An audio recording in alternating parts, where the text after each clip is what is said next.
For your enjoyment, Wrigley Spearmint Chewing Gum presents from Hollywood Edmund O'Brien as Johnny Dollar. Good evening.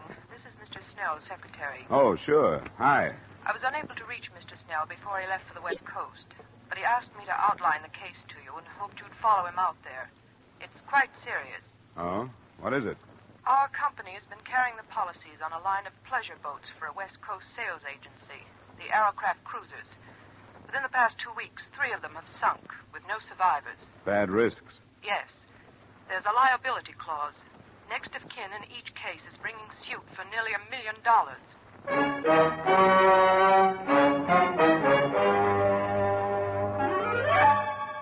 Edmund O'Brien in another adventure of the man with the action-packed expense account. America's fabulous freelance insurance investigator. Yours truly, Johnny Dollar.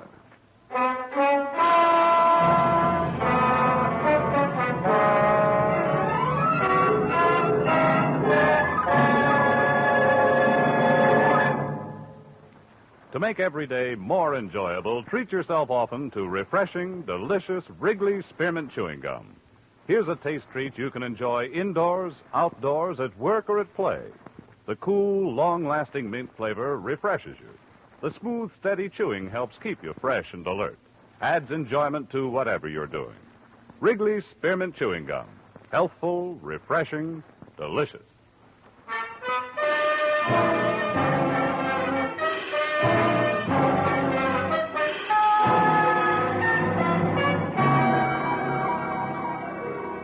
Expense account submitted by Special Investigator Johnny Dollar to Home Office Grand East Life and Liability Insurance Company, Hartford, Connecticut. The following is an accounting of my expenditures during assignment to Millard Snell of your legal department on the investigation of the Arrowcraft matter.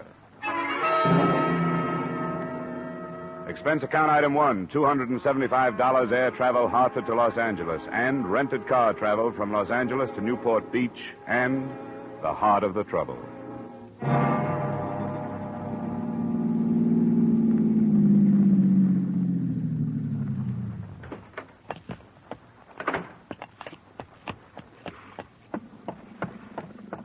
Snell?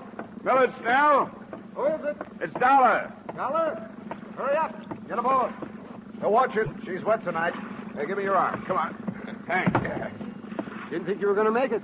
You talked to your secretary? Yes, but that was yesterday from Chicago. Well, I didn't know where you were until I called her from the Los Angeles airport a couple of hours ago. Then when I got here, your hotel told me you just left to charter a boat. What's up?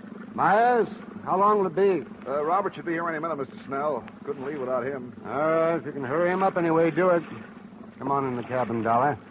Out of this foul night air. Oh, this fog. I thought it was bad sometimes in Hartford.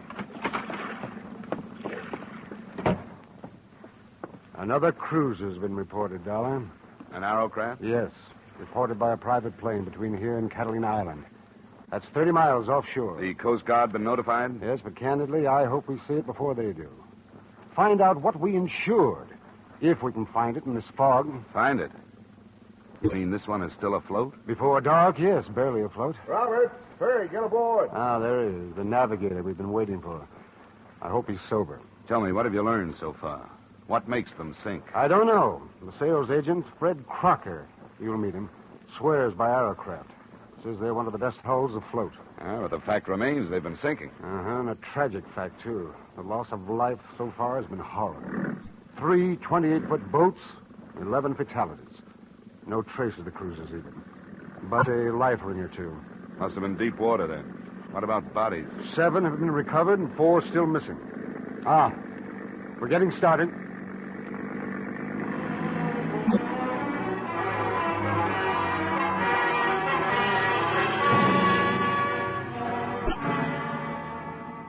It was 10 p.m. when we left the quiet resort village, and it was dawn when we saw in the fog what we had been unable to find during a whole night of searching. The Arrowcraft, without sign of life, was almost entirely awash, bow down in the channel swell.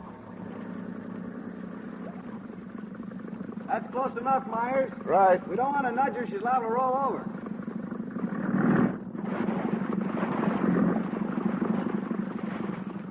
Well, here we are, but there's nothing we can do about her. How she stays up is beyond me. Any chance of towing it in? Not in that shape. Give her any weight, she'll just take more water and go down. Can you put me aboard? If you want to go, I can put you there, but I don't know what your weight is going to do. She's ready to roll. What do you think, Roberts?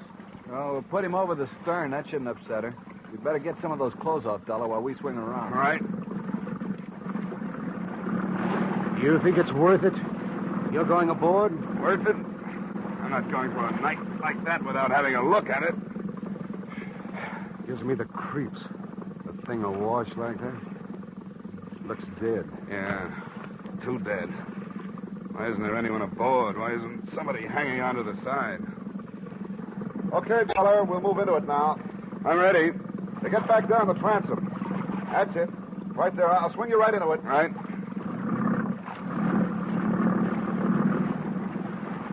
There you are. Go ahead. Okay. Hey, get off the gunwale. And stay amidships. Don't get to either side. She'll roll. I'm all right. Anything there? Yeah. Yeah, there's something here. There's a girl in the cabin.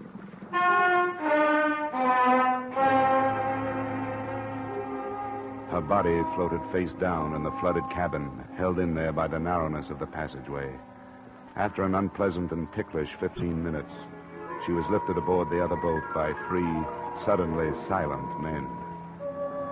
There was little else I could do on the derelict but memorize the name and address on the certificate of ownership. So I left it and followed the girl. I didn't bargain for this, Dollar. It doesn't bother me to read about 11 of them, but this girl, why, she can't be over 18. Yeah, I noticed. You know, if it was a guy, it wouldn't hit so hard. But a kid like this, beautiful. Myers, Yes, sir? have you radioed in about this? I waited to find out whether you want to stand by the boat or not. No. We'll start right back. Get word to the police. Ask them to meet us. I think it's a case for them. The boat's registered to a Chester McNeil, Newport Beach address. McNeil, Newport Beach address. McNeil, yes, all right. You want to get us started, Roberts? Right. What'd you find, Dollar? Come here, look at this. See? Behind her ear. You see the bruise? Yeah. I noticed it when I was getting her out of the cabin. She'd been slugged? She could have been. There's long black hair. You see here? The water's ruined most of it, but there's still part of a braid. It could have been a hard blow, one that might have killed a man, but her braid might have softened it. I'm looking for an answer to why she was on that boat, alone and dead.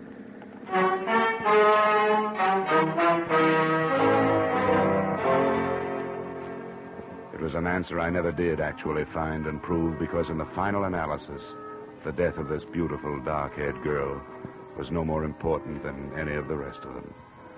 She was taken to the county morgue, and after making my formal statement to the police and giving them my informal theories, I followed her there. Now, I take it that the deceased is not a personal friend of yours. That's right, Dr. Sane. I'm an insurance investigator. I'm in Southern California because a number of people have died in the sinkings of some insured pleasure boats. Oh, yes, the Arrowcraft. Yes, and the death of this girl has become important to me. What's her name? Caruso, Antonia Caruso. She was identified by her mother. Antonia. Are you planning an autopsy? Why do you ask? I wonder if you noticed a bruise behind her right ear. Yes, I reported it. You're an observant fellow. Dr. Sane, you must have examined some of the other bodies from these sinkings. Were there any indications of violence on them? If there were, I was unable to discover them. The period of immersion in other cases, you must understand, was much longer than in the Caruso case. Water makes it difficult. Why do you ask? Well, the rest of the sinkings, the boats themselves have been blamed. But after today, it seems to me there's a possibility that something else has caused them, at least this one. The contusions? Yes. There were 2 other people on that boat, the owner, Chester McNeil, and his father. But the girl's body was the only one aboard. Why? I didn't know the particulars.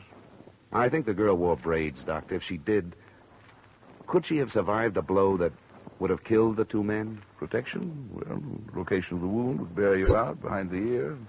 Could she have been knocked unconscious, been thrown overboard, and then recovered enough to get back on? Could this have happened to the girl? Are you suggesting homicide, Mr. Dollar? I'm not sure. Then I'm not sure why perfectly good boats start sinking without survivors, either. We'd have to make autopsy examination to determine the degree of concussion. Well, that's why I asked. Are you going to perform one? In the state of California, Mr. Dollar, except in cases of unquestionable criminal acts, autopsy is allowed upon only permission of the next of kin. Now, this contusion, well, it could have been sustained so many ways. Yes, I know. Matter of fact, arrangements have already been made to move the body to a private establishment. Oh. Could you give me her mother's address? Why, yes, I suppose so. But I'd be doing no more than saving you a search of the phone book.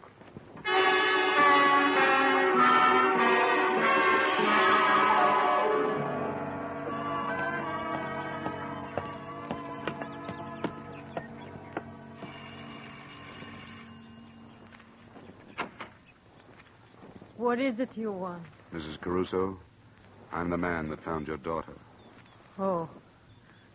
Then why have you come here?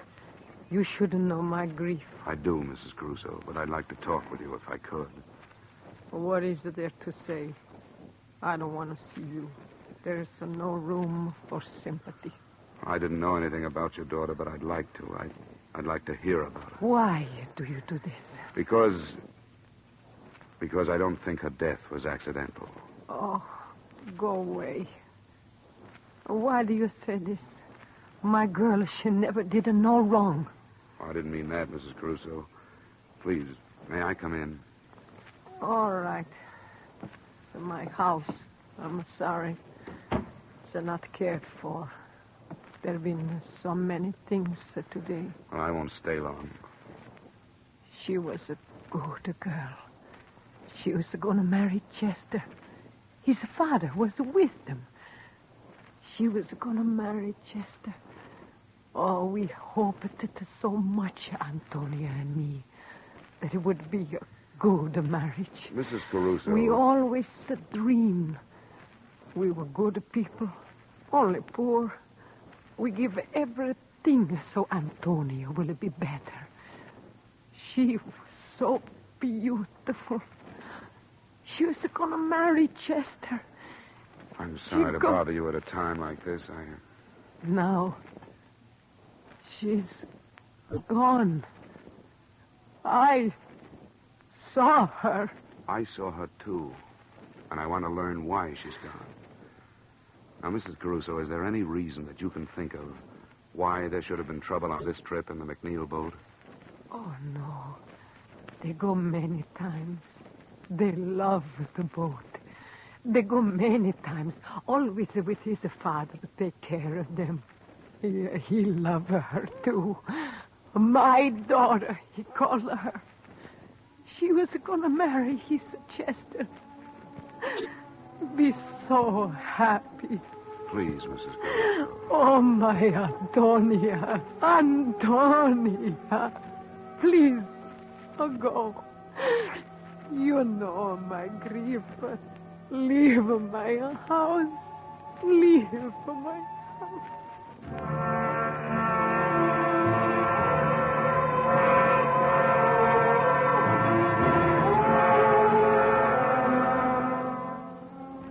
I left her house and drove back to Millard Snell's hotel. It was 7 p.m., and I hoped we could get to Crocker, the West Coast agent for Arrowcraft, before the night was out. But I found Snell white-faced when I opened the door and too anxious to show me the front page of the evening paper. I didn't know where to find you, Dollar. For what? And you haven't heard. Fred Crocker, the Arrowcraft agent. He was killed this afternoon. How? It says traffic, hit-and-run victim. But I don't believe it. Look at this. Violence in another form preceded the tragedy, the story said. Crocker's sales office was entered earlier today in a bold daylight strike.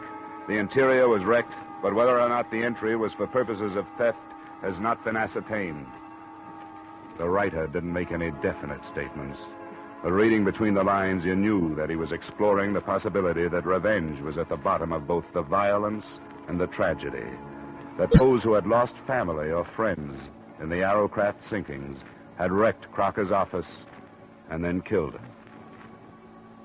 But remembering the bruise behind the Caruso girl's ear, I didn't believe that either.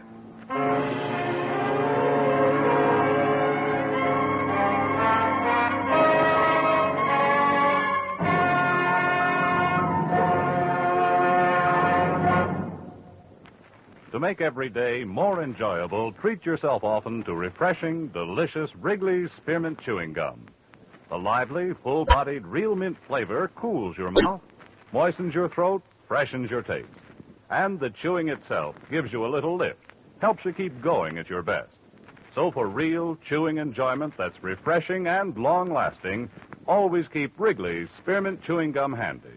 Healthful, delicious, Wrigley's Spearmint Gum will make every day more enjoyable. And now, with our star, Edmund O'Brien, we return you to the second act of yours truly, Johnny Dollar.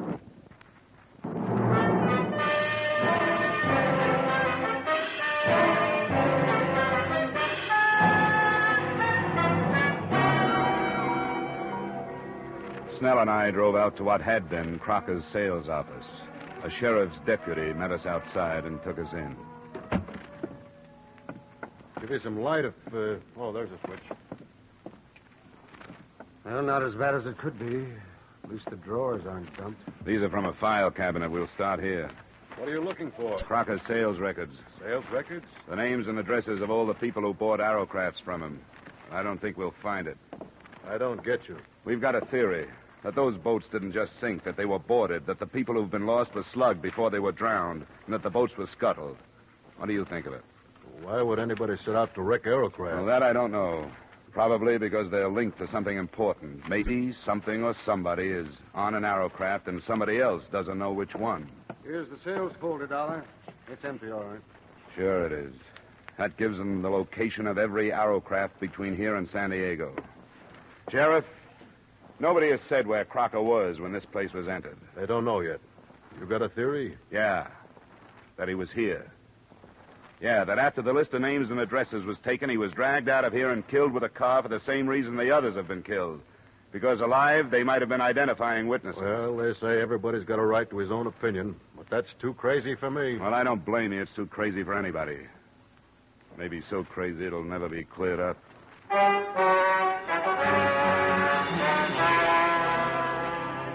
Expense account item 2, $112 cost of entertainment that same night for as many members of the press as I could get hold of. They listened to my theory, agreed that it was unbelievable, but worth printing on the grounds of sensationalism. The story made the morning editions, most of the papers slanting it towards warning the Arrowcraft owners listed in Crocker's stolen records. But it didn't look so unbelievable because it had a companion piece. A night watchman at one of the yacht clubs lay near death from gunshot wounds after apprehending a prowler aboard an Arrowcraft. The prowler was being held at the county jail. Who is this guy, Sergeant? Jerry LaBarber's the name he uses. We put a search on him last night. He's one of those things you call a known hoodlum because nobody's been able to pin much on him. Known to the police in Las Vegas, L.A., and San Diego, to name a few. Here he is. I hope you had better luck with him than we did. If you meant that, you'd leave me alone with him for the rest of the day. Sorry. Off the bunk, LaBarber. You got a visitor. On your feet. Stand up. Okay, hero, you got me up. What's the matter with you? What's missing, LaBarber? What? What's lost? What were you looking for on the Arrowcraft? Come on, who are you working for? I'm out of work. Why don't you save your breath? How many of the other killings were you mixed up in? What other killings? I get into a scrape with an eager night watchman, and now you talk about pinning other killings on me. What is this? Who are you working for? I'm out of work. You could do yourself some good, you know. I'm not complaining, am I? You were off to a pretty good start. Even if that watchman lives, you're going to be tried for assault with intent to kill. That's a long rap. You might make it shorter by using your head. Is that a promise? Don't make me laugh. You're a sucker, LaBarber. But this is a promise. I'm going to see you charged for Crocker's murder. Who's Crocker? And I'm going into the business of searching Arrowcrafts myself. Don't be stupid. Why not put the blame where it belongs? Blame for what? Okay, Sergeant, I've had enough. So have I. I wonder how long it takes to get that way. For what? I could buy and sell you, you cheap tin star. Well, what do you think? He's covering for somebody, isn't he? Hank, you're right. You shouldn't have tipped your hand so much about searching the boats. Word's going to get out. Out of a jail cell? He called for a lawyer, one of the hot men from L.A. We can refuse him visitors, but not a private session with a criminal who happens to be his lawyer. Oh, I'd like to hear that one. You should. It's going to put a bigger bullseye on your back than that newspaper story did.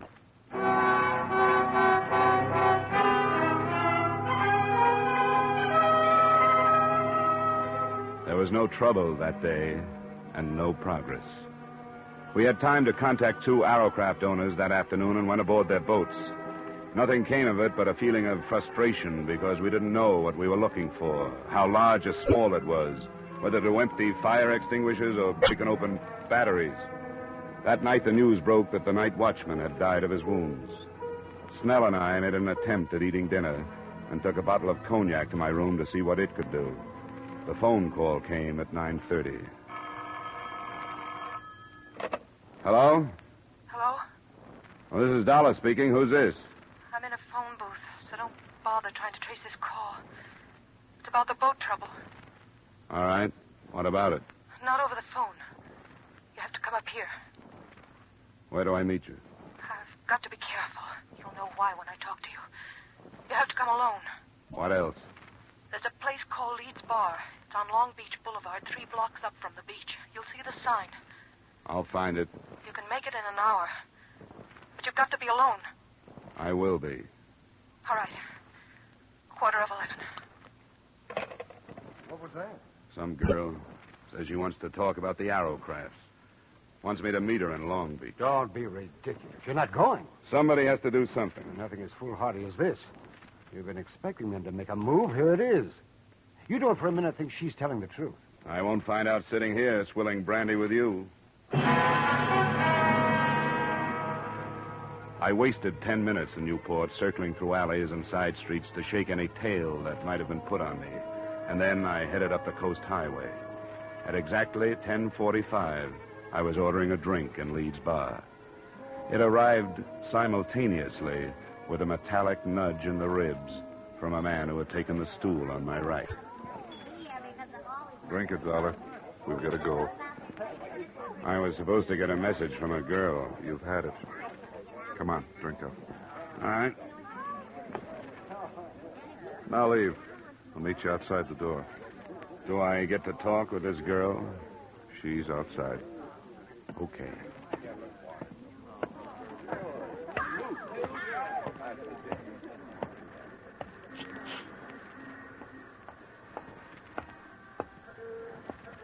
This way. Here's a car. No, you get in the front with her. I'll get in back. Where to now? Just a little way. You weren't followed? I made it a point not to be. Huh? You wanted to talk. Yeah, I do. I don't know what's going to happen to me, but I don't think I care anymore. It's been like I killed all those people who've died. Take it easy, honey. You mean their deaths are your fault? Sort of, yeah. I mean, I could have stopped it, but I was afraid to because one of his men would have killed me. And I thought he'd stop me for this. He? Who do you mean? Hey, watch what you're going. You better stop, Gwen. This is as good a place as any. Yeah.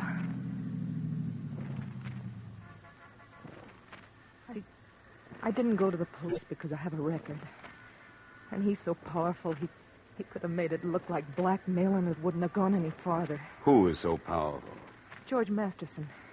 George Masterson. Who's he? He seems like a businessman. He owns a line of furniture stores. I've known him for 3 years. It was one of those things where every once in a while I'd learn something about him. Until I finally understood what he really was. And he knew I did. What kind of payment do you expect for what you're telling me? Dollar. I hadn't thought of money. I swear I hadn't. All right. Go ahead. Masterson's as far outside the law as you can get. Narcotics, jewels and furs, aliens, Mexican gold, anything. He runs the West Coast for a combination that has headquarters in Italy. Who knows this? I do. And I wrote it all down. Ways to prove it. Like the names he uses for all his bank accounts to evade income tax. All of it. That's what he's been looking for on those boats. Well, then he was Writing afraid. it down was the only way I could think of to protect myself. He was afraid of me. Because I knew so much about him. He was going to have me killed. We were in Mexico when I told him, Ensenada. When he didn't believe me, I showed him a copy. I told him I'd hidden the original on a boat I'd visited, and that if he killed me, I had a way of letting the police know which one. Which one is it? I was lying to him. I didn't put it on a boat. I was lying. Arrowcraft was only a name I remembered. When he asked me, I said Arrowcraft. You mean there's nothing on those boats and 16 people have died? I know. I know I was wrong. I should have. But when you're scared, you only think of yourself. Don't, Gwen, honey. You'll be all right. This paper you say you wrote, where is it? I have it here. I want you to take it. All right, get out, Dollar. I want to take her home.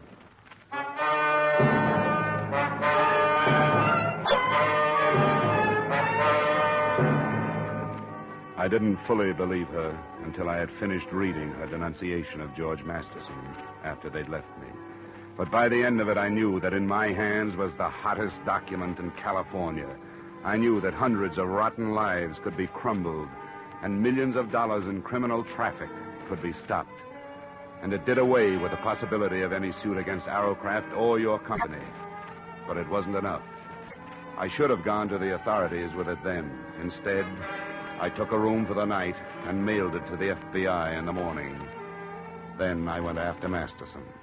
I found him in a plush office in one of his furniture stores. Here. Just a moment, sir. You can't go in there. Miss Masterson... What's the meaning of this? You're announced before you get in here. Not this morning, Masterson. I'm sorry, sir. Get somebody to throw this man out.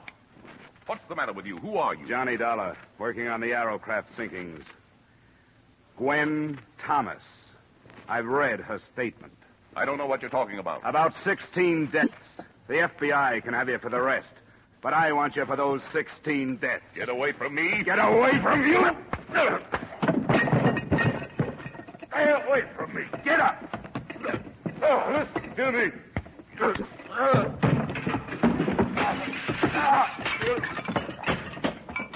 Come on, get up.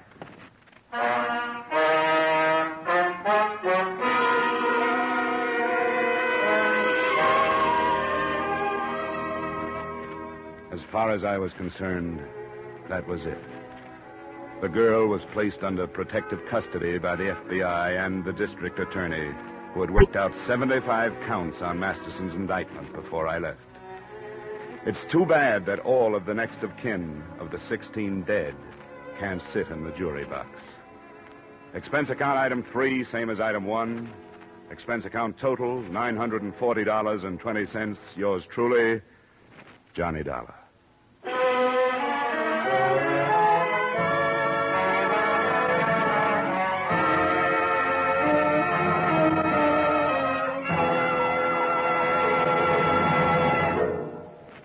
Remember, friends, to make every day more enjoyable, treat yourself often to refreshing, delicious Wrigley's Spearmint Chewing Gum. There's lots of cooling, real mint flavor in every stick. And chewing Wrigley's Spearmint helps keep you feeling fresh and alert. You feel better, work better, get more fun out of doing things. So indoors, outdoors, wherever you go, keep some healthful, refreshing Wrigley's Spearmint Chewing Gum handy. To make every day more enjoyable, treat yourself often to delicious Wrigley's Spearmint Chewing Gum.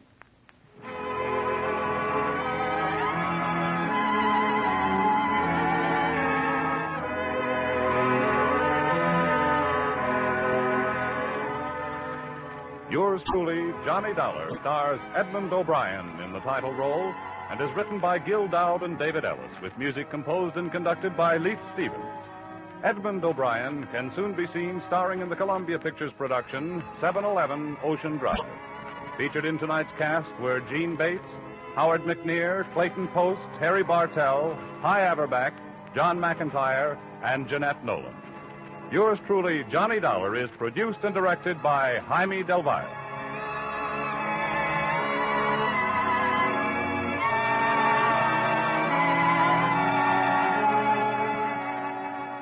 The makers of Wrigley Spearmint Chewing Gum invite you to join us next week at this same time when, from Hollywood, Edmund O'Brien returns in another adventure of Yours truly, Johnny Dollar.